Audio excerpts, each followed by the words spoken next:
श्रोतेहो, गेल्या काही भागांपासून आपण ज्येष्ठ साहित्यिक आणि विचारवंत डॉक्टर यशवंत पाटणे यांची रेवा देवरस यांनी घेतलेली मुलाखत ऐकत आहोत. आज ऐकूया या मुलाखतीचा तिसरा भाग.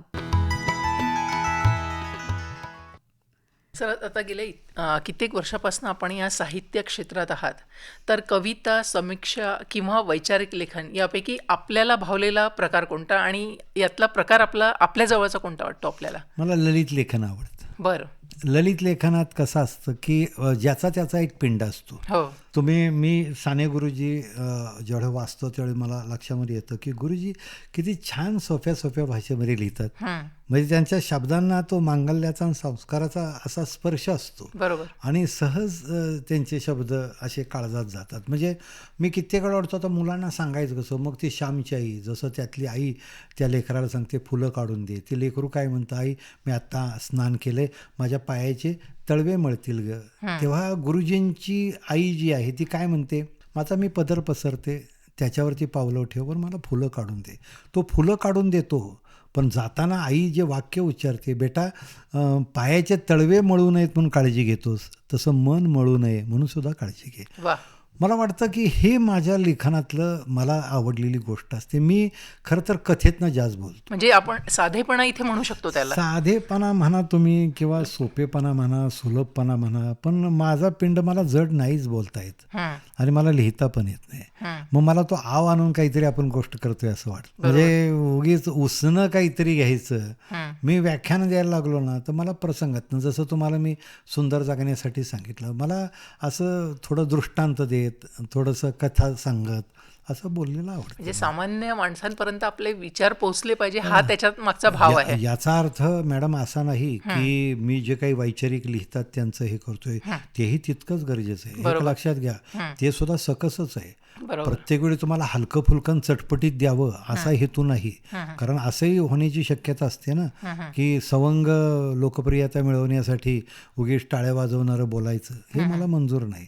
मला असं वाटतं की आपल्याला जे काही द्यायचं आहे लोकांना ना, म्हणजे जसं आई काय करते, बाळानं दूध प्यायचं म्हणून ती काय करते, खुळखुळा वाजवते. खुळखुळा वाजवण्याचं कारण काय आहे की आई लेकरानं दूध प्यावं म्हणून. मी तसे आपले थोडे खुळखुळे काय वाजवतो की माझं म्हणणं असं असतं की हे दूध प्यावं. आता पण खुळखुळे बाजूला गेलेत आणि मोबाईल आलेत आणि पोरं खोळी झाली आहेत, हे लक्षात घ्या. कारण मोबाईलशिवाय पोरं पित नाहीत. हा सुद्धा आत्ताच्या काळातला प्रॉब्लेम आहे. बरोबर. मला सगळ्यात महत्त्वाचं वाटतं की सिनेमाचं गाणं मुलं शांतपणे ऐकतात. माझं भाषणही तेवढंच ऐकलं पाहिजे. मग त्याने ऐकावं असं मी बोलायचं. मग मला मधातनं औषधाची गोळी द्यावी लागली, ते देखे रोगाते जे नावे औषध तरी द्यावे परी मधुर असावे, ते जे आमच्या ज्ञानोबांनी म्हटलंय तसं आहे. ते थोडंसं औषध द्यायचं आहे पण ते मधातनं द्यायचं. वा. सर, आजच्या समाजात साहित्याची भूमिका याकडे आपण कसं पाहता आणि बदलत्या काळात मराठी साहित्याला कोणती आव्हाने किंवा कोणती संधी आहे असं आपल्याला वाटतं? सगळ्यात फार छान प्रश्न तुम्ही विचारलात. एकतर आपलं भाग्य मोठं आहे की आपल्याला अभिजात मराठी भाषेचा दर्जा मिळाला. हो. खरं तर भाषा आपल्या अभिजात आहेच. हो, काही प्रश्नच नाही. माझा मराठीचा बोलू कौतुक आहे. आपण किती काळ आपण कौतुकानं बोलतोच आहे ना. साच्याने मावळ मिथले आणि रसाळ शब्द जसे कल्लोळ अमृताचे शब्द आम्हाला ज्ञानोबा तुकोबांनी दिलेच आहे. तो गंमत अशी आहे की मराठी भाषेचा सगळ्यात महत्त्वाचा प्रभाव हा तुमच्या बालपणात असतो, तो जपला पाहिजे. आज पहा तुम्ही की आपण पाहतो की जे शिक्षण तुम्हाला मातृभाषेतनं मिळतं ना, जे तुम्हाला ज्ञान मातृभाषेतनं मिळतं ना, त्या ज्ञानाला संस्कृतीचा सुगंध असतो. आज आपण एखाद्या मुलाला इंग्रजी माध्यमाच्या शाळेत घालवतो. मग मला कित्येक वेळा वाटतं आपण इंग्रजीच्या माध्यमाच्या शाळेत मुलाला घालवतो हे ज्ञान मिळवण्यासाठी घालवतो का भाषा शिकवायला घालवतो? अरे माझा विरोध नाही, इंग्रजी तुम्ही मराठीचं बोललात म्हणून माझा हिंदीला विरोध नाही. ह्या खिडक्या आहेत, लक्षात घ्या. आम्हाला तात्यासाहेब शिरवाडकरांनी सांगितलं तसं हिंदी इंग्रजी ह्या तुम्हाला वारं येण्यासाठीच्या खिडक्या आहेत आणि मराठी हे माझं महाद्वार आहे. मराठी भाषा आहे माझी. आज आपला प्रवास महाद्वारापेक्षा खिडक्यातनंच जास्त व्हायला लागला आहे सगळा. मग मला सांगा ना तुम्ही, माझी भाषा वाढायची असेल तर तिथं ते मी आज का बोलतोय हो, मी का लिहितोय, मला हा संस्कार झाला ना. माझ्यातला लेखक हा माझ्या शाळेनं घडवला आहे, माझ्या मराठी संस्काराने घडवलं आहे. मग आम्हाला लेखक नको आहेत का? आम्हाला नकोत का लेखक, कवी बिवी काय? अरे तुझ्यावर तू विचार करण्याची भाषा तुझी जी आहे तीच तुझ्या शिकण्याची भाषा असेल तर तू काहीतरी ओरिजिनल मराठीसाठी करू शकशील ना. आज युनोमध्ये 10 भाषांपैकी एक आपली आहे हे लक्षामध्ये घ्या. हा केवढा मोठा अभिमान आहे. पण आपला अभिमान आपण कुठेतरी गहाण ठेवल्यासारखं. आज मी सांगतो शाळेत गेलो होतो. 4,500 संख्या त्या शाळेची होती. तर कार्यक्रमाला गेलो होतो. बर मी म्हटलं हे काय? तर त्या गृहस्थाने सांगितलं सर मराठीला वाहोटी लागली नाही, तुम्ही दर्जा सांभाळा, तुम्हाला त्या पद्धतीचा प्रतिसाद मिळतो. मग हे कुठेतरी आपण केलं पाहिजे ना. आपल्याकडची मुलांची कौशल्य वाढवायची असेल आणि उद्याच्या काळातला जर खरा सुसंस्कृत खरा कलावंत घडवायचा असेल तर त्याला संतांच्या साहित्याचा, मराठी लेखकांच्या साहित्याचा संस्करण त्या याच्यात तो वाढला पाहिजे ना सगळा. त्याचं आज माध्यम जे आहे का नाही हे तुमचं भविष्य ठरवतो. बरोबर. सर, आपल्या काळचे साहित्यिक किंवा लेखक आणि आता नव्या पिढीतील लेखकांमध्ये आपल्याला कोणते बदल जाणवतात? की पहिलेचे साहित्यिक असे होते आणि आता हा चेंज म्हणजे प्रकर्षाने जाणवतो आहे, तर याबद्दल काय सांगाल आपण? नाही, आता खरं कसं आहे, काळाची पावलं आपण मान्य केली पाहिजेत. पहिला माझा जो काळ होता का नाही त्यावेळी काय होतं की इतर करमणुकीची साधनं फारशी नव्हती. त्यामुळं कळत न कळत आम्हाला करमणूक करून घ्यायची असेल ना तर मग ग्रंथाशिवाय पर्याय नसायचा. त्या काळात कीर्तनाशिवाय पर्याय नाही, व्याख्यानाशिवाय पर्याय नाही. आजचा काळ इतका आव्हानात्मक झालेला आहे की ही जी तरुण मुलं लिहित आहेत त्यांना ह्या माध्यमांना भेदून त्यांना त्यांच्या विचारापर्यंत लोकांना आणावं लागतं. आणि खरोखर आजच्या पिढीमध्ये सुद्धा फार सकस लिहिणारी मंडळी आहेत. नाव एखाद्याचं घ्यायचं आणि एखाद्याचं टाळायचं असं नाही, पण त्या विषयाला भिडणारी आहेत मंडळी. आणि मी वाचतोय असं अस्वस्थ करतात ती सुद्धा. आणि ती सुद्धा वैचारिक दृष्टीनं प्रगल्भ वाटतात मला कित्येक वेळा. सर, आजपर्यंत आपण इतकं लिखाण कार्य केलेलं आहे, तर मला इथे विचारावंसं वाटतं की एखादी रचना करताना आपली विचार प्रक्रिया कशी असते किंवा लेखनासाठी ठराविक वेळ किंवा शिस्त आपण पाळता का, की एखादी प्रेरणा आल्यावर मग आपण त्या लिखाणाकडे वळता, असं काही आहे का? कसं असतं की थोडंसं असतं तसं, म्हणजे अगदीच नाकारता येत नाही.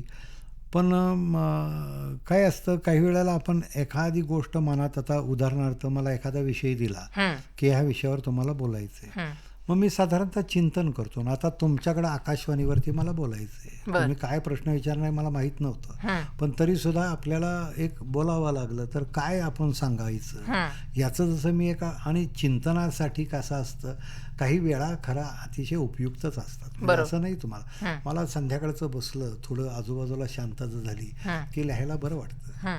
काही वेळेला मी बघतो की असं माझी कित्येक, मी PhD करत असताना 3-3, 4-4 वाजेपर्यंत लिहित राहायचो मला.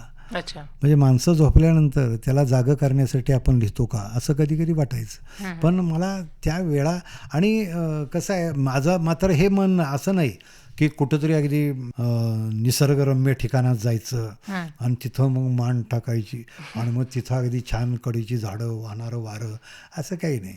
माझं आपल्या खोलीतसुद्धा माझं लिखाण छान होतं. माझी पुस्तकं असतात पाठीशी, पुढं टेबल असतो आणि मी छान रमत रमत लिहितो. अच्छा, क्या बात. सर, आपल्या कारकिर्दीत आपण आता इतकं सारं लिखाण केलं, इतके सारे पुस्तकं लिहिलेले आहे, तर कारकिर्दीतील एखादा असा टर्निंग पॉईंट आठवतो का? किंवा आपल्या एखाद्या लिखाणाबद्दल वाचकांकडून मिळालेली एखादी खास प्रतिक्रिया जी आपल्या कायम स्मरणात असेल, असं काही आठवतं का? फार सुंदर. पहिलं साहित्याच्या संदर्भातली सांगतो. बिलकुल. जेव्हा मी हे सुंदर जगण्यासाठी पुस्तक लिहिलं ना त्यावेळी एक दिवस मला एक पत्र आलं, त्या मुलीचं, उमरग्याकडची मुलगी. आणि साधं पत्र तिचं आलं, पण ते पत्र साधं नव्हतं. त्या पत्रात लिहिलं होतं की सर, मी एका अत्यंत विचित्र आजारानं ग्रस्त होते. विचित्र यासाठी की माझ्याशी कोणी बोलत नव्हतं, माझा कोणाला संपर्क आणि संसर्ग नको होता, आणि मला डॉक्टरांनी सुद्धा एका लांब कुटीमध्ये ठेवलं होतं. मला जेवण सुद्धा लांबून ढकललं जायचं म्हटले, माझ्याशी बोलताना सुद्धा कोणी जवळ यायचं नाही.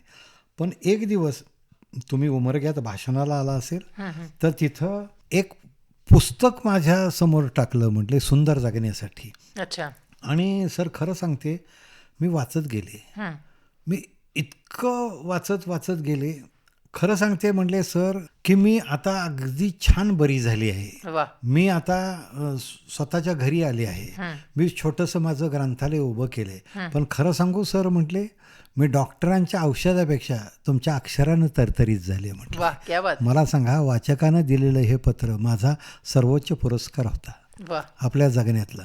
आणि दुसरी गोष्ट तुम्ही म्हणता ना टर्निंग पॉईंट, तो शाळेतला आहे. अच्छा. थोडी गमतीचा भाग आहे बघा बिलकुल. त्याच्यात, हां, हां. गमतीचा भाग आहे. पण कसं झालं की आम्ही त्या काळात चुरू बोलणारी पोरं होतो. हं. आणि आमचे के.पी. कुलकर्णी जे मगाशी जी मी तुम्हाला सांगितलं ज्यांनी जीवनबाग फुलवली, एक दिवस आमचं 11वीचं शेवटचं वर्ष होतं आणि त्यांनी मला जवळ बोलवलं. म्हणले, पाटणे, एवढा अमृत महोत्सव आहे आपल्या शाळेचा. बरं. हो म्हटलं सर. तर तुला म्हटले आम्ही एकांकिकेत घेतले म्हणले स्वातंत्र्य यज्ञ, अच्छा. शिवाजी महाराजांच्यावरची एकांकिका आहे. हं, हं. अरे वा म्हटलं सर. आमचे संबंध चांगले होते. हं, हं. जर कॉलर विलर मी अशी उडवली तर म्हटले, कॉलर का उडवतोस? हो सर म्हटले, आमच्या अभिनयाचा तुम्हाला शेवट का होईना अंदाज आला. तर सर म्हटले, अभिनय छान आहे म्हणून तुला घेतलं नाही, ते बसून जे मागं चुरू बोलताना ते माझ्या टप्प्यात असलेला बार आहेस म्हटले तू. म्हणून त्यांनी मला एकांकिकेत घेतला. पण एकांकिकेत घेतल्यावर मला काही फार काम नव्हतं. मला हेराची भूमिका दिली. अच्छा. हेर शिवाजीच्या खात्याचा हिरोजी परिजन किंवा अशी काही हेराची भूमिका दिली. आणि त्या एकांकिकेत चंद्रराव मोरे आणि शिवाजी महाराज यांचं एक जावली खोऱ्यात युद्ध होतं. हं. आणि हेराला काय काम होतं की त्यानं कधीतरी चंद्रराव मोरेंच्या गोटात जायचं, त्या कानाला लागायचं, उगे आपलं थोडंसं काहीतरी बोलल्यासारखं. डायलॉग नव्हताच, लोकांना वाटायचं हे काहीतरी बोलतो. तरी शिवाजीच्या गोटात जायचं. सरांना म्हटलं, सर एखादा तरी डायलॉग द्या, हे काय नुसतं तो हलवायचो. म्हणजे जर डायलॉग जर एखादा जरी घेतलास मनानं तर कानाखाली गणपती काढीन म्हटले. तर आम्ही सरांचं हे. आणि गंमत कशी संधी असते ते म्हणतात, टर्निंग पॉईंट जो शब्द वापरलात ना, तर त्या एकांकिकेत आमच्याकडं शिवाजी झालेला देखना, हो 300 वर्षापूर्वीचा शिवबा पुन्हा एकदा जागा झालाय का काय, आणि असा देखना शिवाजी होता. रुबाबदार. हा. आणि माझा दुसरा मित्र चंद्रराव मोरे, पण त्याचा डायलॉग एकच की तो स्टेजवर जाणार, कोण तो शिवबा, डोंगरात लावून दे, असा चिरडीन, आणि अंगठ्यानं असा खाली का असा चिरडीन करायचा. आणि त्यानं असा चिरडीन म्हटला की तिकडून शिवाजीची एंट्री. शिवाजी महाराज आले की ह्यानं तलवार काढायची, त्यानं तलवार करायची. तलवारीच्या कसरती कुलकर्णी सरांनी शिकवल्या होत्या. अच्छा. आणि तलवार टणकन आपटली की समोर फोटोग्राफरनं फोटो घ्यायचा. हं. आम्हाला वाईट वाटायचं, या दोघांचाच फोटो येतोय. आम्ही सरांना म्हणायचं आम्हाला घ्या कुठेतरी मध्ये. बरोबर म्हणजे आहे. घुसला बिसला ना परत तो डायलॉग. पण कशी संधी, कसा टर्निंग पॉईंट असतो. तर त्याच कसरती सरांनी इतक्या उत्तम शिकवले होते. ते चंद्रराव मोरे स्टेजवर गेला, डायलॉग सुरू झाला, कोण तो शिवबा, आणि काय सरांचा पारा चढला कुलकर्णी सरांचा. त्या पडदा जो होता निसर्ग, त्या जावलीच्या निसर्गाचा, आणि त्याच्या पुढं त्यांनी त्याचा मागचा भाग पर्व ओळखला आणि गुडघा मारला त्याला. आणि चंद्रराव मोरे राव पडला समोर. अच्छा. अरे आम्ही सरांना म्हटलं, सर काय केलं तुम्ही, त्याला का मारलं म्हटले. म्हटलं सर काय झालं, म्हटलं काय नालायक आम्ही काय केलंय म्हटले. अरे बरं आम्ही नालायक पहिले होतो तर इथं कशाला जाहीर करताय तुम्ही. सर काय म्हणले, अक्कल आहे का म्हणले, अमृत महोत्सव आहे म्हणले, समोर कलेक्टर सहित माणसं बसलीत, आणि हा चंद्रराव मोरे म्हणले पुढे गेलाय तो तलवार विसरून गेलाय म्हणले. आता हे शिवाजी बरोबर कसा लढणार म्हणले, कळत नाही, आकला नाहीत. आणि मला काय वाटलं, आता मी हेरच होतो ना, हां. आपल्याला परवानगी कुठं बी जायची होती. तलवार उचलली मी ती आणि निघालो स्टेजकडे. म्हणलं आपण जरा गंमत करून म्हणजे द्यावी काय ते. प्रसंगावधान आहे. प्रसंगावधान. मग तिथं गजेंद्र गडकरबाई होत्या. अच्छा. म्हणले, पाटणे अगोदर एकांकिकेची शोकांतिका झाली, ते पडले. म्हणले तू तलवार घेऊन कुठं चाललाय. मॅडम 1 मिनिट म्हटलं. आणि मी तलवार घेतली, गेलो. म्हटलं महाराज, त्यानं माझ्याकडे बघितलं. म्हणलं महाराज उन्हात चमकत होती तलवार, ही आपलीच असावी. त्याला वाटलं मीच मागणं दणका मारलाय. तो म्हणला ये जवळ तुम्हाला दाखवतो कोणाची तलवार आहे. म्हणजे ह्याला म्हणलं तलवार देऊन आपल्या मानेवर. पण तरी मी धाडसानं गेलो, तलवार म्यानात खुपसली. त्याच्या डोक्यात आलं की दणका ह्यासाठी बसलाय, आपण तलवार विसरून गेलोय. आणि बोलायचं काही तेच विसरलं ते. आणि मलाच म्हणायला लागलं आम्ही काय म्हणत होतो. पण माझ्या बी अंगात आलं. मी म्हटलं आम्हाला काय माहीत तुम्ही काय म्हणत होता. तेवढ्यात मागणं कुलकर्णी म्हणले, पाटणे सांग त्याला. मग मी म्हटलं तुम्ही म्हणत होता महाराज कोण तो शिवबा. आणि मग त्याला ते पुढचं आठवलं सगळं. डायलॉग सुरू झाला, शिवाजी एंट्री घेणार होता. इकडून गजेंद्र गडकरबाई एकच म्हणल्या की पाटणे तू आता इकडे ये. मी मॅडमला सांगितलं आता फोटो झाल्याशिवाय मी काही येत नाही म्हटलं. आणि मी नंतर गेलो. मॅडम सगळ्यात महत्त्वाचं वाक्य कुलकर्णी सर बोलले मागं गेल्यावर. मी म्हटलं आपण त्यांना न सांगता तलवार घेऊन गेलोय, आपल्याला सर चिडणार. सरांनी मला तिशी घेतलं. वा. त्यांच्या डोळ्यात पाणी होतं. मला म्हणले, यशवंत अरे खरं मला सुचायला पाहिजे, तू हेर होतास ही तलवार घेऊन जा, हे तुला कसं काय सुचलं. त्यावेळी म्हटलं सर थोडं नालायक असल्यामुळं सुचलं असेल म्हटलं. तर सर मला जे पुढचं वाक्य बोलले, यशवंत इथून तिथून कुठून तरी थोडाफार माणूस नालायक असतोच, पण संधी आल्यानंतर संधीचं जो सोनं करतो तो सगळ्यात लायक असतो, हे लक्षात घे. क्या बात आहे. एक वाक्य, संधीचं जो सोनं करतो तो सगळ्यात लायक. माझ्या जीवनात काय नंतर संधी शोधायच्या असतात, काही वेळा संधी मिळत राहतात, पण चालत राहायचं. आणि मला वाटतं त्या वाक्यानंतरच खरं सर तुम्ही आयुष्याचं सोनं केलेलं हा, आहे ते असं म्हणायला काही हरकत नाही. क्या बात आहे. अमृत कलश या कार्यक्रमामध्ये ज्येष्ठ साहित्यिक आणि विचारवंत डॉक्टर यशवंत पाटणे यांच्या रेवा देवरस यांनी घेतलेल्या मुलाखतीचा तिसरा भाग आपण ऐकला. सादर करते होते श्रीनिवास जरंडीकर.